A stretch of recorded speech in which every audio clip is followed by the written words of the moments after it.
Тимофейге жазылған бірінші хат. Бірінші бап.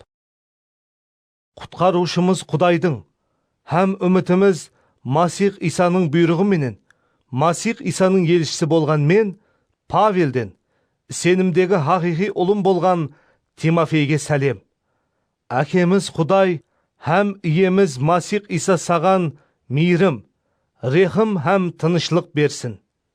Мен Македонияға кетіп баратырғанымда, саған өтініш еткенімдей, Ефесте қал. Ол жердегі айырым адамларға жалған талиматларды үйретпеуді, аңызлар һәм шексіз шежірелер менен бәнд болмауды бұйыр. Бұлар сенім арқалы білінетұғын Құдайдың іслеріне пайда берудің орнына тартысларды келтіріп шығарады. Ал бұл бұйрықтың мақсеті болса, пәк жүректен, таза хүжданнан һәм хақиқи сенімнен сүйіспеншілікті пайда ету. Кейбір адамлар бұлардан жүз бұрып, бос гәплерге еріп адасты. Олар низам мұғалімі болуды қалейді. Бірақ нені сөйлеп, һәм нені табан тіреп тастиқлап атырғанын түсінбейді. Дұрыс қолланған адам үшін мұқаддес низам пайдалы екенін біздер білеміз. Және де мұқаддес низам хақ адамлар үшін емес, ал низамды бұзушылар һәм бойсынбайтұғынлар, құдайсызлар һәм күнәкарлар, мұқаддес еместер һәм мұқаддес нәрселерді сыйламайтұғынлар, ата-анасын өлтіретұғынлар, адам өлтірушілер, бұзықлар, өз жынысындағы адам менен қосылушылар, адамды ұрлап сатушылар, өтірікшілер, жалған гуалық берушілер һәм дұрыс талиматқа қарсы іс қылатұғын басқа һәмме үшін қолланылатұғынын білеміз. Дұрыс талимат болса, алғыс мақтауларға ылайық Құдайдың ұлы қош хабарына текарланған. Осы қош хабарды Құдай маған сеніп тапсырды. Маған күш қуат беріп қойған иеміз Масих Исаға міннетдаршылық білдіремен. Себебі ол мені садық деп есаплап, өз қызметіне тайынлады. Бір уақытлары мен оған тіл тигізуші, қудалаушы һәм залым адам болсам да, ол маған мейірім шапаатын берді.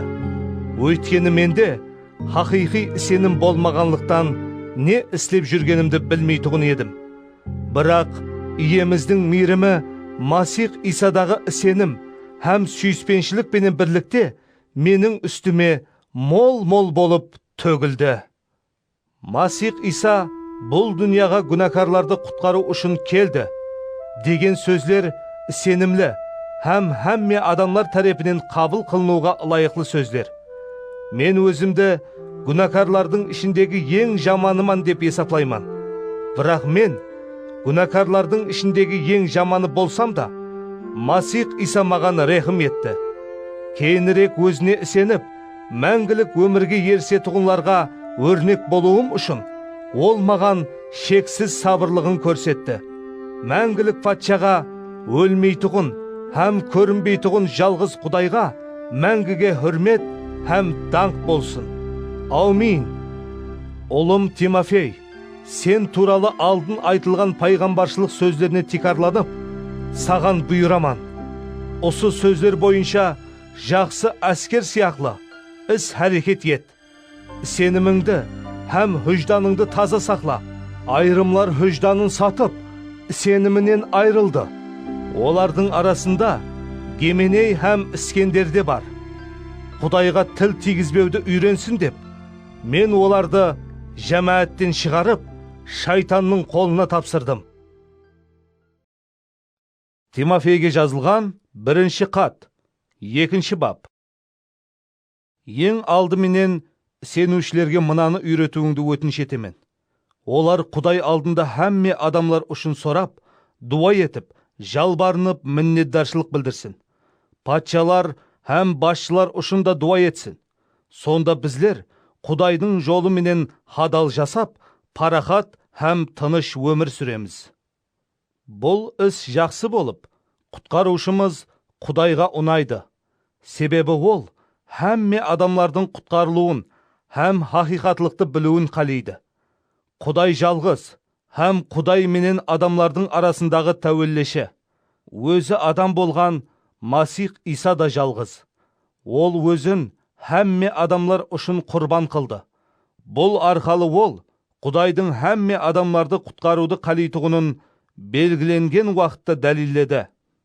Мен ұсы үшін Масих Иса тарапынан хабаршы һәм елші болып тайынланып, басқа миллетлерге сенім һәм хақиқатлық хақында үйрететұғын мұғалім болдым. Мен алдап атырған жоқпан, хақиқатын айтып тұрман. Жәмәттегі ер адамларға ашуланбауды һәм тартыспауды, ал һәмме жерде мұқаддес қолларын көтеріп дуа ету керектігін үйретуіңді қалеймен. Хаяллар да шашларына артықша сән бермей, өздерін алтынлар, хінжілер ямаса қымбат киімдерменен емес, ал сыпайы киім, әдеп һәм ибе менен безесін. Керісінше, олар Құдайдан қорқып жасайтұғын хаялларға ылайықлы, жақсы істер менен өздерін көркем қылсын. Хаял тыныш һәм толық бойсынған халда тәлім алсын. Хаялдың тәлім беріп, ер адамды басқаруына рұқсат етпеймен. Хаял тыныш болсын. Өйткені, дәслеп адам ата, соңынан Хауа ені жаратылды. Және де адам ата емес, ал хаял алданып күнә іследі. Бірақ хаял сенім, сүйіспеншілік һәм мұқаддеслік пенен әдеплі болып жасаса, бала туы арқалы құтқарылады. Тимофейге жазылған 1-ші хат, 3-ші бап.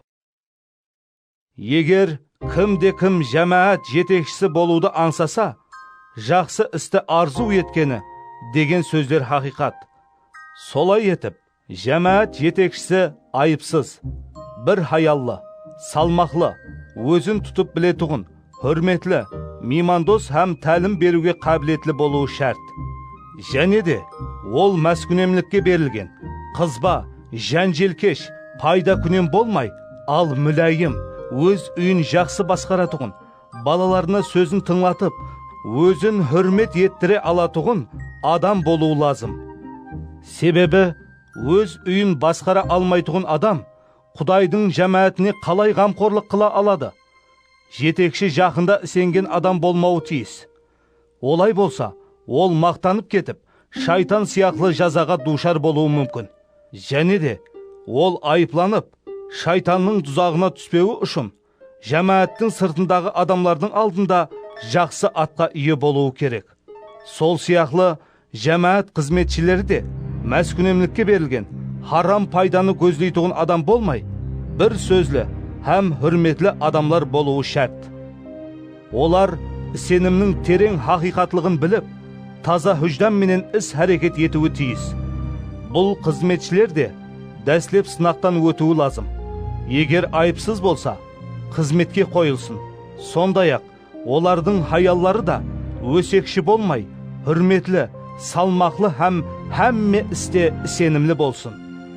Жәмәат қызметшілері бір хаяллы, балаларын һәм өз үй ішін жақсы басқаратұғын адамлар болсын.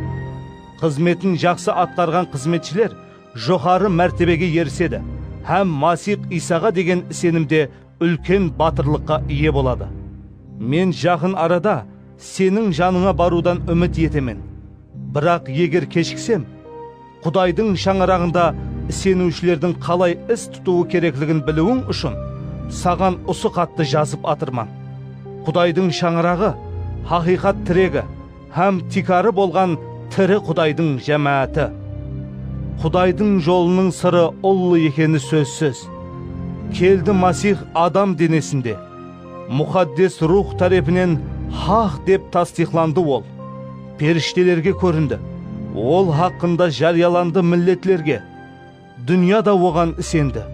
Ол жоғарыға алынды салтанат пенен. Тимофейге жазылған 1-ші хат, 4-ші бап. Мұқаддес рух анық айтпақта.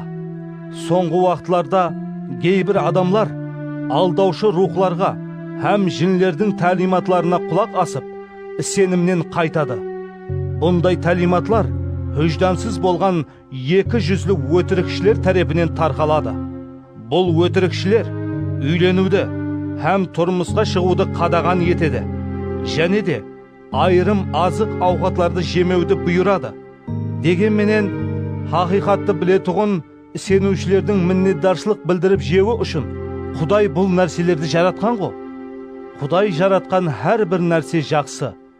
Ham eger minnatdorchilik bilan qabul etilse, hech narsaga tiyim salinbağı kerak. O'ytkeni bizlar har bir narsani Xudoyning so'zi bo'yicha ham duo etuv orqali muqaddas deb qabul etamiz.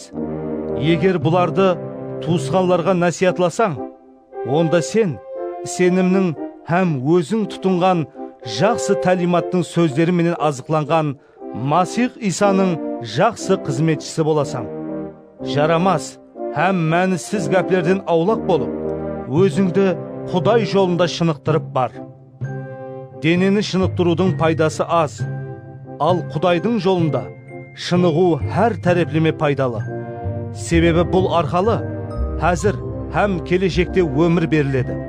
Bu so'zlar senimli ham har taraflama qabul etiluvga loyiqli. Soning uchun bizlar og'ir minnat etib azob chekmoqdamiz. O'ytkeni hamma odamlarning, asrisi senuvchilarning qutqaruvchisi bo'lgan tiri Xudoydan umid etamiz. Sen usularni buyur ham uyret.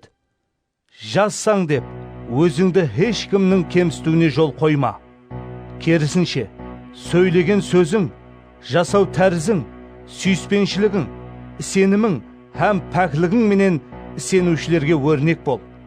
Men joningga borganimcha, senuvchilar jamoatini muqaddas yozuvlarni o'quga, o'git nasihat etuvga ham uyretuvga o'zingni bag'ishla. Aqsoqollar jiyini sening ustingga qo'l qo'yib duo etkende, o'zingga payg'ambarchilik orqali berilgan ruhiy siyni pas ko'rma. Usuni ish yuzunda qo'llan. Ham tabıslaringni hamma ko'ruv uchun o'zingni bugan to'liq bag'ishla. O'zingga ham berib atirgan ta'limingga diqqat avdar. Usu ishlaringda davom et. Uslay islesang, o'zingni de, seni tinglaydiganlarni da qutqarasan. Timofeyga yozilgan 1-xat 5-bab. G'arri adamga uruspa. Al onu akengdi ko'rib nasihat ber. Yosh yigitlarni iningdi, yoshi ulkan hayollarni anangday, yosh hayol qizlarni ajapang ham qarindasinday ko'rib, to'liq paklik bilan aql nasihat ber. Haqiqatdan qavindersiz bo'lgan jesir hayollarni hurmat et. Biroq eğer bir jesir hayolning balalari yamasa aqliqlari bo'lsa, ular eng oldi bilan Xudoyning yo'li bilan yurib, o'z uy ishini g'amxo'rlik ko'rsatuvdi. Aka sheshesi bilan kempir apa ham atasining oldinda farzini o'tevdi o'yrensin. Sebebi bu Xudoyga unaydi. Haqiqatdan qavindersiz, yalg'iz qolgan jesir hayol Xudoydan umid qilib, kuni tuni o'g'an jalvarnib duo etedi. Biroq tek kayıp sapa bilan jasaytuğun jesir hayol tiri o'lik. Ayıplanbağı uchun olarga uslarni eskertib qo'y. Eğer kimde kim o'z ağayın tuğanlarına asrisi uy ishindegilarga qaramasa, ol senimden 100 burgan adam bo'lib, sen beytuğun adamdan da beter bo'lgani. Jesirler dizimini yazlatuğun jesir hayol tek bir mertebe turmushga chiqqan. Jасы 60'tan kem bolmagan boluğu kerek. Sondayak, ol жақсы islari bilan at chiqargan bo'lib, balalarin жақсы tarbiyalagan, mimandos bo'lgan, senuvchilarga kishbeylik bilan xizmat etgan, qiyinchilikda bo'lganlarga jardam bergan, ham iyilikli islarga o'zin bag'ishlagan bo'luvi tiyis. Yosh yesir hayollarning atlarin tizimga yozba. O'ytkeni olarning Masihqa degan sadiqligidan deni qalevleri üstün bo'lib, және turmushga chiquvdi o'ylaydi. Solay etib, olar aldın bergen va'dalarin buzib, jazaga dushar bo'ladi. Bundan tısqari, olar uyme uy yurib, vaqtlarin bekar o'tkazuvdi, adetga aylantiradi. Olar tek yerinshek bo'lib qolmay, o'sekte aytadi. Ham kerak emas narsalarni söylep, басқалардың ісіне араласады. Сондықтан жаш есір хаяллар тұрмысқа шығып, бала тууын һәм қожалық жұмысларын меңгеріп, дұшпанлардың өсек қылуына себеп тудырмауын қалеймен. Себебі олардың кейбіреулері әлі қашан азғырылып, шайтанның ізіне еріп кетті. Егер сенуші бір хаялдың жесір қалған жақынлары болса, оларға жәрдем етсін. Сенушілер жәмәатіне ауырмалық салмасын. Сонда сенушілер жәмәаты хақиқаттан қауендерсіз қалған жесірлерге жәрдем ете алады. Жәмәатты жақсы басқаратуын ақсақаллар, әсіресе Құдайдың сөзін жариялап һәм үйретіп, минет етіп атырғанлар екі есе хүрметке лайықлы болсын. Өйткені мұқаддес жазуда: түйек айдаған өгіздің аузын бума, һәм жұмысшы өз минет хақысына лайықлы делінген. Екі ямаса үш гуа болмаса, бір ақсақалға қойылған айыпламаны қабыл етпе. Басқалар қорқуы үшін күнә істегендерді һәм менің алдында ашкара қыл. Құдайдың, Масих Исаның һәм таңланған періштелердің алдында саған ескертіп атырман. Ешкімді айырмай, тек бір тәрепке болыспай, ұсып бұйырғанларыңды орынла. Біреуді қызметке алу үшін оның үстіне қол қойып дуа еткеніңде асығыслық қылма. Басқалардың күнәларына шерік болма, өзіңді таза тұт. Бұннан былай, тек су ішпей, асқазанның һәм жиі болып тұратығын ауруларың үшін аз ғана шарап та іш. Айырым адамлардың күнәлары белгілі болып, оларды хүкім етілуге алып келеді. Басқалардың күнәсі болса, соңынан мәлім болады. Сол сияқлы, жақсы іслер де белгілі, ал хәзір белгілі болмаса да жасырын қалмайды. Тимофейге жазылған 1-ші хат, 6-ші бап. Құдайдың атына һәм тәлиматына тіл тимеу үшін құллық мойынтырғы астында болғанлардың һәммесі өз қожайынларын толық хүрметке лайықлы деп санасын. Қожайынлары сенуші болған құллар болса, туысқанбыз ғой деп хүрметсізлік қылмай, керісінше оларға және де жақсырақ қызмет етсін. Себебі олардың бұл жақсы қызметінен пайда көретін қожайынлар сүйіклі сенушілер ғой. Ұсыларды үйретіп, насиятла. Кімде-кім өзге тәлиматты үйретіп, иеміз Иса Масихтың хақиқат сөздерін һәм Құдайдың жолына тикарланған тәлиматты мақұлламаса, ол менмен һәм еш нәрсені білмейтұғын адам болғаны. Айтысу һәм тартысу кеселіне жолыққан бұндай адамның гәплері күншілік, алауызлық, өсек һәм жаман гүманларды келтіріп шығарады. Ақыл ойлары уланған, хақиқатлықты жойтқан, Құдайға қызмет ету арқалы баюға болады деп ойлайтұғын бұл адамлар арасында барқұла тартысылар болады. Өзіңде барға қанаат етіп, Құдайдың жолы менен жүру үлкен жетіскенлік. Өйткені біздер бұл дүнияға еш нәрсе алып келмедік, һәм оннан еш нәрсе де алып кете алмаймыз.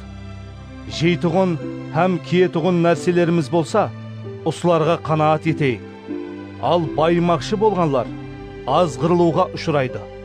Олар адамларды бәлеге жолықтырып, набыт қылатұғын көп мәнсіз һәм зиянлы әуеслердің дозағына ілінеді.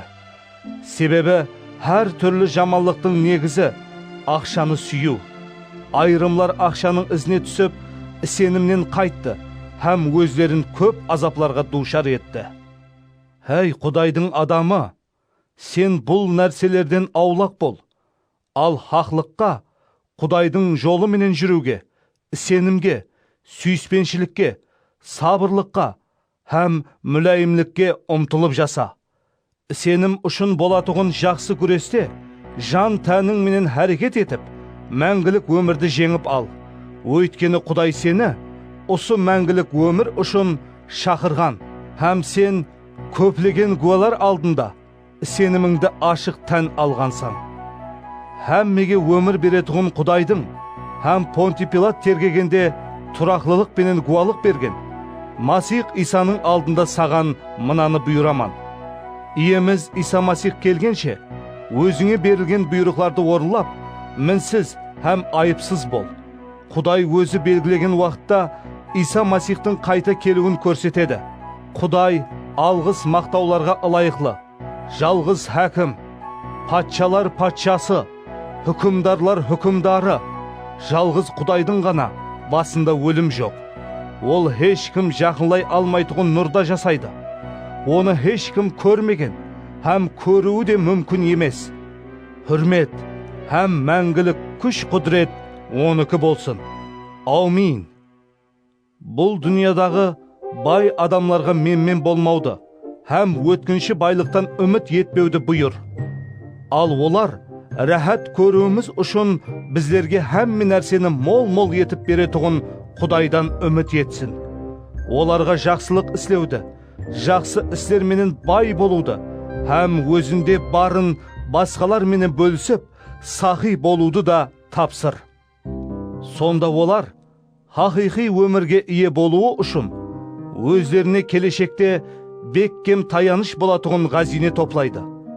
Хай, Тимофей, саған сеніп тапсырылғанды сақла.